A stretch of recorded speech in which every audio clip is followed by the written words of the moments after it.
How you guys doing this evening? We're going to finish up Isaiah chapter 3 this evening. And then we're going to go on to something else. Whether every night or every other night, us together, we're going to live in the Word. We're going to keep on moving along. Going over various books, and we're going to do it together. We're going to live in this Word together. And I'm pleased to do it. And every one of you guys that I talk to are just, it's a joy. It's a joy to me.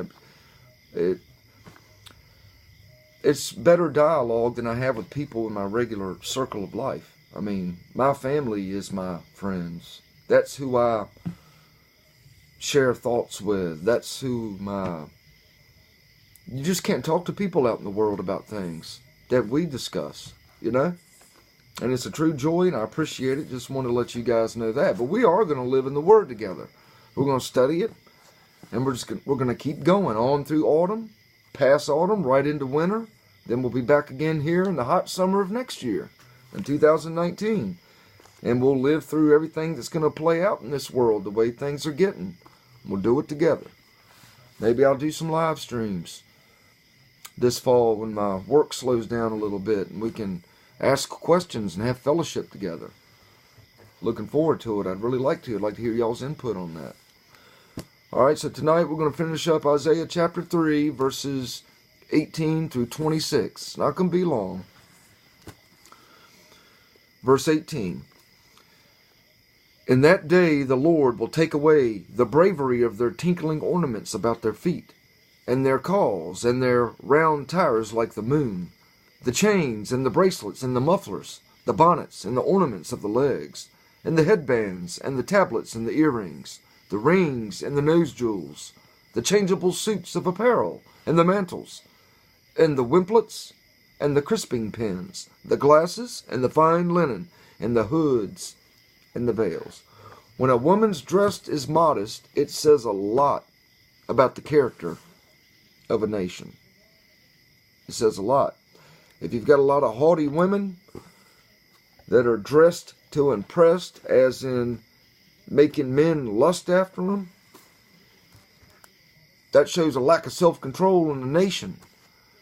It shows it's a sexual nation, a perverse nation, because men are having perverse thoughts about the women because they're enticing it with their dress. Their dress is the key of a nation's morals. It reflects a nation's morals. And it shall come to pass that instead of sweet smell, there shall be stink. And instead of a girdle, a rent. And instead of well-set hair, baldness. And instead of a stomacher, a girding of sackcloth, and burning instead of beauty. We're going to go through that again, slowly. And it shall come to pass that instead of sweet smell, there shall be stink. I hate to bring this up. I hope y'all have already eaten supper. But if you can remember back in verse 17, therefore the Lord will smite with a scab the crown of the head of the daughters of Zion, and the Lord will discover their secret parts. We talked about the venereal disease, and there was going to be judgment on them through their body, and that there was no cure today for that venereal disease. Well, instead of a sweet smell, there will be stink. There's scabs and sores that the judgment that's coming upon them is going to smell. It's not going to be good. And they're going to, instead of a nice head of hair, they're going to be bald. And instead of girding, they're going to, instead of a girdle, they're going to be rent. I'm sure you've seen poor people. They they're lacking a belt, but they have a rope or a bungee cord around their waist. You probably see the homeless in your cities and towns. They'll have a rope or a bungee cord, ratchet strap around their jacket because they have no belt. Well, they're not going to have the nice girdle that tucks their nice figure up anymore. And burning instead of beauty. Well, they're going to burn in the hot sun because they're not going to have the fine, fashionable garments that they once had. They're probably going to be wearing just scrubby old, like a nightgown, just a robe. Because they're being judged. They're losing all their material clothing. All the nice, prim and proper things that a woman wore then. Of course, these are haughty women they're talking about here. They were dressing to get the men to lust after them. Verse 25. Thy men shall fall by the sword, and the mighty in the war. The protection's going to fail. The men will weaken. Judgment's going to reign at this point. The mighty army will withdraw against God's wrath. They may not withdraw against physical men, a garrison of army coming in after them, but they're going to fail against God's wrath. Because we all know God's wrath can be a famine, it can be crop failure, it can be what society calls Mother Nature, it can be extreme weather events, big time hail, or of course, if you want to put it into modern times, God will use weather manipulation through the hands of man in their industry, CERN, HARP. God can use those kind of fellas too, through the hands of man, to manipulate the weather. God's judgment will come in all ways, all kinds of ways. So they're going to fail at God's wrath. They would have a fighting chance against man and his armies. But God's wrath, they're going to fail. They're going to drop like flies. Verse 26.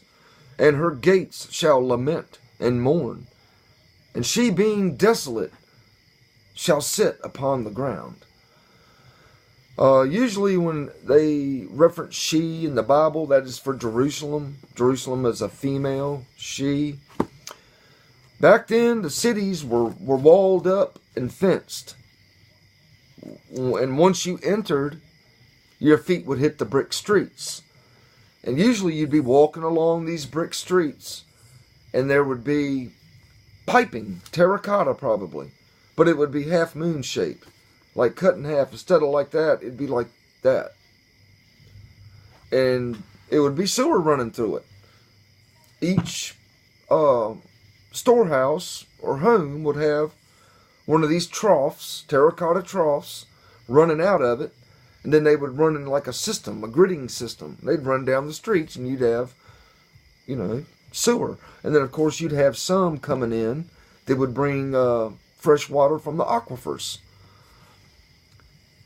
So her gates are going to lament and mourn. There's not going to be much going on in there. People aren't going to be coming to visit because they've been judged. The people are stinking, remember? They've been judged, famine, a lot of leprosy. People walking around just terribly, 3rd-degree sunburn from the lack of clothing. And she, being desolate, shall sit upon the ground.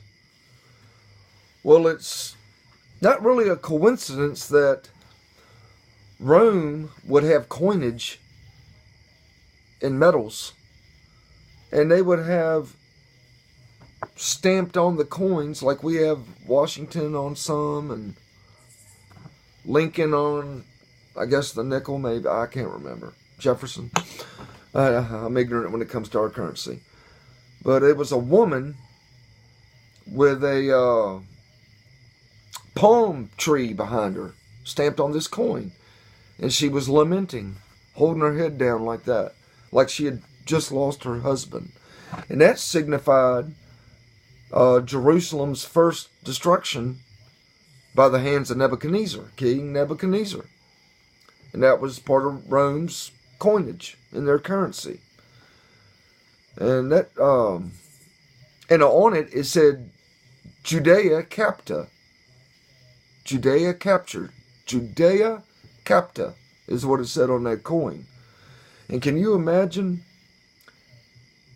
when the bombs start flying here in America? I didn't say if.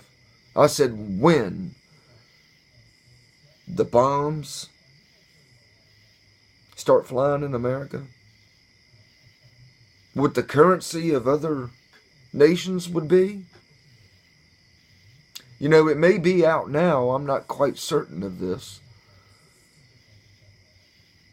But I'm wondering why there's not some dollar pieces that don't have the Twin Towers on it smoking. You know, people making fun of us. But when the bombs do start flying, there'll probably be currency in other countries. With the Statue of Liberty maybe falling.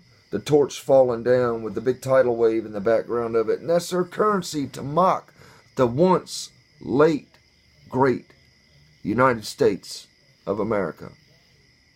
I hate to say it, but nations rise and nations fall from the hands of God to do His will. Since the beginning of time, He's been judging and crushing nations. And when right is wrong and wrong is right, and man makes laws in defiance against God's moral laws, you better bet that He's been tarrying. He's a patient God. And He's going to take care of business eventually. So we're going to go into some other books of this Bible, and we're going to talk about things that happened then and things that will happen to a nation that reflects the posture that this nation has today and that are going to come to fruition. It's reality. It's a fact of life. God's judgment's real. He's going to bring it, to be blunt. So you guys, I appreciate it. We just went through Isaiah chapter 3. Until next time.